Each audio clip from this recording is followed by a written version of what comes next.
I'm Alex Dykes, and this is the most fuel-efficient mid-size sedan in America. This is the all-new 2014 Honda Accord Hybrid. Now, the mid-size sedan part of that statement is very important to keep in mind because, of course, the Prius and the Prius C are more fuel-efficient than this Accord Hybrid, but the Prius is a mid-size hatchback or liftback, depending on how you want to look at it, so there's a little bit of word mincing there. But suffice it to say, the Accord Hybrid is very exciting because it gets 50 miles per gallon in the city, 45 on the highway, and a combined ranking of 47. Now, of course, that Ford Fusion Hybrid does get 47 city, 47 highway with a combined 47 mile per gallon range, but in our tests, we were unable to get more than about 41 miles per gallon average over about 600 miles with that Ford Fusion Hybrid. Even if we drove it very, very nicely on the highway, it was really very difficult to get the 47 miles per gallon that Ford claimed out of the Fusion Hybrid.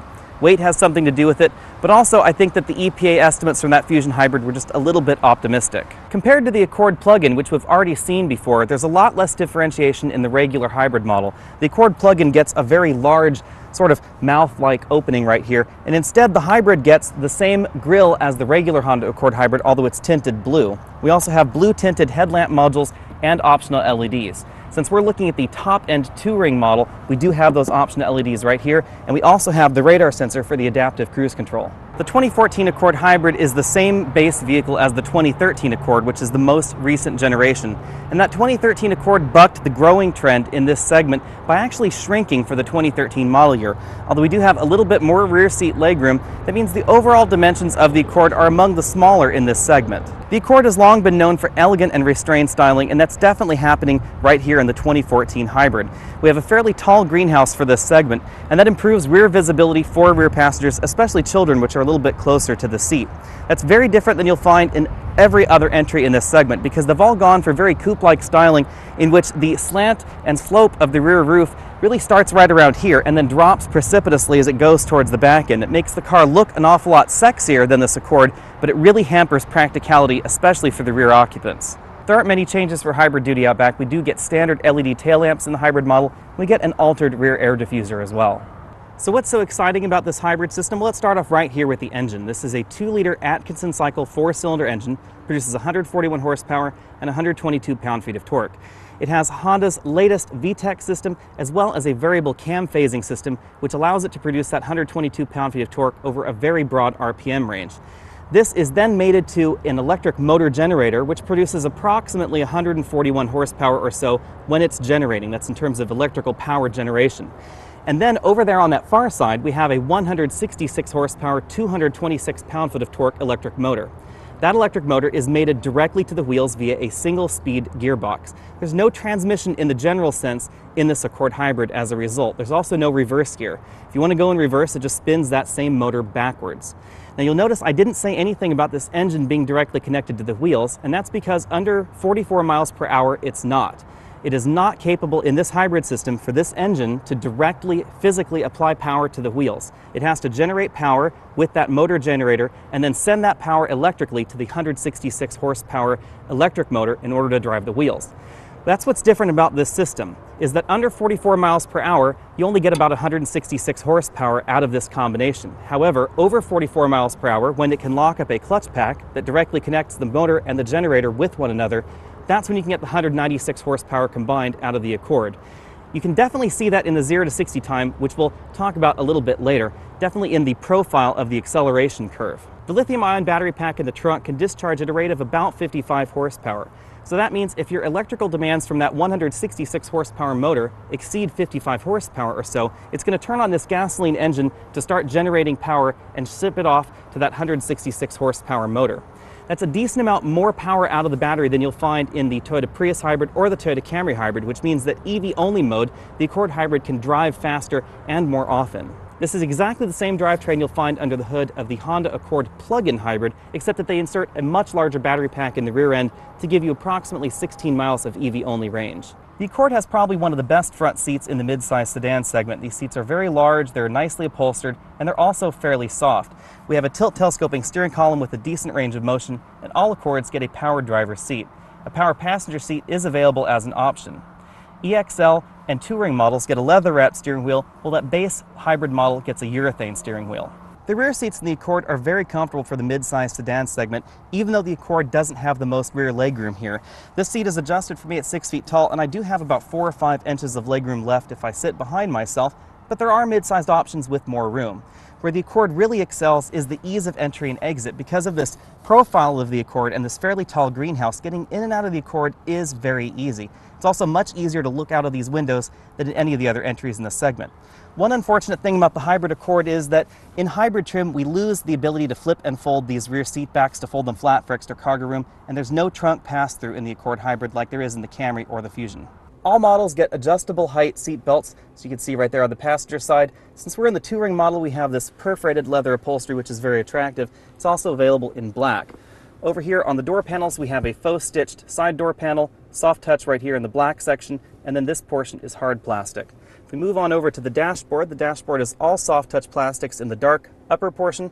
This is sort of a faux wood trim, and this lower panel is hard plastic. We have a reasonably sized glove box in the Accord hybrid, and you can stuff a tablet PC in there and close the glove box fairly easily. The dashboard has a double bump theme going on, with this one bump for the instrument cluster and another bump for the infotainment screen. The infotainment screen is standard on all models of the Accord, but its function varies a little bit. Since we're in the touring model, we get navigation up there. If you're in the lower end models, you don't get this secondary touch screen right here. Instead, that upper screen does all the functions for you, from trip computer to your audio system. In our particular system, we have this split screen affair with the source going on here in this particular screen, and navigation controls being done by this joystick right down here below. Climate controls right here, and then if we continue on down, you'll find your USB and auxiliary input power outlet right over there. Our tester has heated seats. We have a standard gear shift, nothing funky going on in the Accord hybrid. We do have an EV mode button, and the EV mode button is fairly aggressive in the Accord hybrid, allowing you to stay in EV at higher speeds than you'd be able to in some of the Toyota hybrids.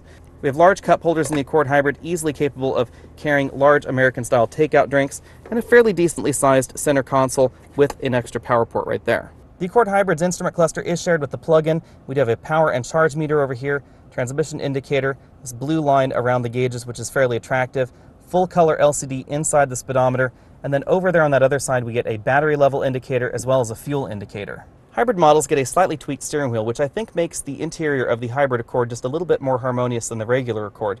Part of the reason is the regular Accord in the touring model has this sparkly black plastic surrounding this screen right here, and then there's no other sparkly black plastic in the car. It's very difficult to see in this video, but the plastic right here around these buttons has kind of a slight sparkle to it. It has some sort of I guess you'd call it very microscopic glitter right there inside the plastic. In terms of function controls, these buttons control that LCD right there in the center of the gauge cluster. These are our cruise control buttons, our radio control buttons over here, and then our phone buttons right there. The steering wheel is wrapped in a very nice soft leather. This is a very luxurious feel in the EXL and the Touring models. If you want to know more about the infotainment system in the Accord hybrid, just go ahead and click that link down below to the full review of the Honda Accord EX. We don't have too much time to go over that in this Accord hybrid review, so just click on over there to that regular EX review and then come right on back to the Accord hybrid. With any of these mid-sized hybrids, there is a trunk space penalty to be paid, and it's about 3 cubic feet for the Accord hybrid. That is less of a penalty than the Accord plug-in, which gets a fairly small trunk. I have the largest roller bag you can carry on a domestic flight. You can fit probably 6 to 8 of them in the trunk, which is a fairly reasonable amount. We do lose points in our exclusive trunk comfort index for not having a handle to more easily close the trunk lid on the inside or on the outside, so overall we score 6 out of 10 points in our exclusive trunk comfort index. The hybrid follows the regular Accord's trim lines fairly closely. The base Accord is fairly comparable to the EX trim of the standard Accord. It's about $4,000 to $5,000 more depending on how you look at the additional feature content going on right here in the hybrid. There's an EXL model which adds leather and a leather-wrapped steering wheel and a touchscreen radio. And then there's the top-end Touring model, which adds navigation and a number of other features. Pricing for the Accord hybrid starts at $29,155, which does make it one of the more expensive starting prices in the mid-size hybrid sedan lineup. The fully loaded Touring model goes for $34,905, but that's fairly similar to the top-end trim in all of its direct hybrid competition. Hybrids are all about fuel economy, and that's an area where the Accord excels. We've been averaging between 45 and 47 miles per gallon during our day and about 120 miles of very mixed driving. That's right around its EPA combined score. The Kia Optima and the Hyundai Sonata hybrid scored 35 miles per gallon the last time we had them, just slightly under their EPA score. The Toyota Camry exceeded its EPA score by a hair, giving us 40 miles per gallon in the same test, and the Ford Fusion scored well below its EPA number at 41 miles per gallon. That Ford Fusion was slightly disappointing in terms of fuel economy, but overall I really like the rest of the car, so I can forgive it that just a little bit. And a lot of this really depends on your driving style as well as the roads you're driving on and the conditions. We're wandering around Texas, it's 95 degrees outside, we have the air conditioning blasting in this car, and we've been driving on mountainous roads going fairly quickly, between 50 and 70 miles an hour, and that's right around the 45 mile per gallon supposed ranking for this car, so do keep that in mind when you take a look at those fuel economy numbers. In terms of absolute performance, the Accord is very middle of the road. We ran from 0 to 60 in 7.9 seconds, which places us just a little bit behind the Fusion at 7.3, the Camry at 7.2, but a little bit ahead of the Optima and Sonata twins, which rang in at 8.3. This is also a decent amount faster than something like a Passat TDI, which is right around 9.5 seconds to 60. Unlike most of the hybrids out on the market, the Accord hybrid is a true serial hybrid below 45 miles an hour, so there's no way that this engine can provide any motive assistance directly and mechanically to the wheels below that speed. As a result, it feels very much like an electric car out on the road. We have all 221 pound-feet of torque available instantly. We get an awful lot of front wheel peel if you turn off the traction control. It's a little bit fun that way. But we also get a decent amount of torque steer when you're flooring the car, very much like you'd get in the Accord V6 rather than the Accord 4-cylinder. So it is more of a hybrid in terms of feel between the 4-cylinder and the V6. Honda hasn't said how much the Accord hybrid weighs yet, but judging by the way this car feels out on the road, I'd slot it somewhere between the V6 Accord and the 4-cylinder Accord. That's possible because Honda's made a few tweaks to the chassis, most notably an all-aluminum engine cradle rather than a steel cradle to help save weight, and lithium-ion batteries really don't weigh too much. I don't expect this two-mode hybrid system to weigh that much more than a regular automatic transaxle either. The ride in the Accord is very civilized, and that's thanks to damper technology that's worked its way down from the Acura lineup and now into this Accord hybrid. These new dampers are not found in the regular Accord, they're only in this Accord hybrid model, so that is something to keep in mind when you're comparing them back to back because the feel on the road is slightly different. We have a slightly more compliant ride in the Accord hybrid, but we don't have as much tip dive or body roll in the Accord hybrid as we do in the regular Accord. Overall, the Accord hybrid does very well in this segment.